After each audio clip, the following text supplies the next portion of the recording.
জি যে স্যার। ওই যে আমি বললাম সালাউদ্দিনের কথা, যে জি 9 বছর তাকে অন্যভাবেও তো দেখা যায় যে সে জি গুম হয়েছিল, কষ্ট জি পেয়েছিল।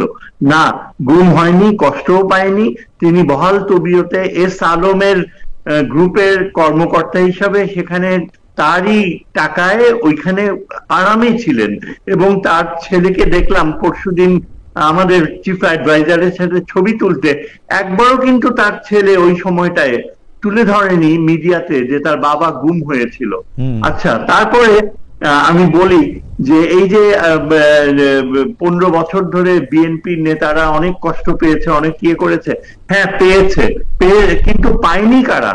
যারা এই যে এখন একেবারে বৃদ্ধ নেতৃত্ব, ফখরুল ইসলাম আলমগীর, আমির খসরু মাহমুদ চৌধুরী, এই যে একটা ছোট্ট গোষ্ঠী যাদের কথা আমরা দেখি, তারা কিন্তু বারবার নেতৃত্বকে ঠিক শেষ মুহূর্তে এসে ঠিক লিডারশিপটা দিতে পারেনি।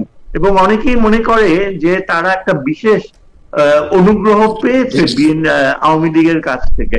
আজকে আপনি যদি আপনার প্রশ্নের উত্তরে যাই, এখানে যে এই 5ই অগস্টের পরে কেন ওই ছাত্রদের সংগঠনের সাথে বিএনপির এই দূরত্বটা হয়েছিল?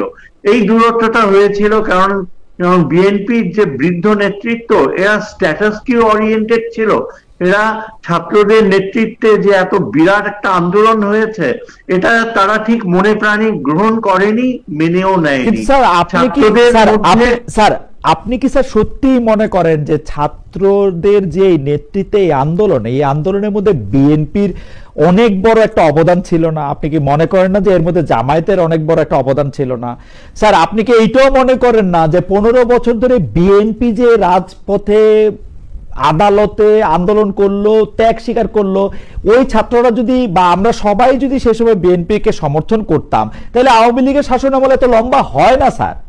মানে ছাত্ররা তো তাদের নিজেদের নিজেদের ইস্যু নিয়ে প্রথম ক্ষমতা সামনে আসলো, কিন্তু বিএনপিকে তো এই 15 বছর 17 বছর স্যার এই ঝামেলাটাকে নিতেই হয়েছে। এইটা কি স্যার আপনি দেখবেন না? সেটা আমি মেনে নিচ্ছি, সেটা আমি মেনে নিচ্ছি। কিন্তু বিএনপি যতই সেই সংগ্রাম করুক, ওই সংগ্রামের মাত্রা বিএনপির নেতৃত্বে এমন কোন ধারালো কোনো কিছু ছিল না যে আওয়ামী লীগের পতন ঘটাবে।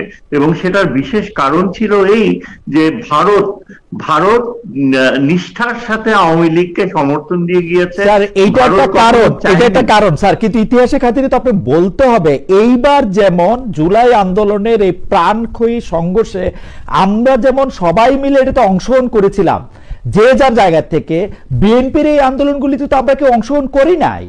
বিএনপির লেজিটিমেট আন্দোলনের মুখে বা মানে চাহিদার মুখে আমরা তো ছিলাম না ওদের পাশে।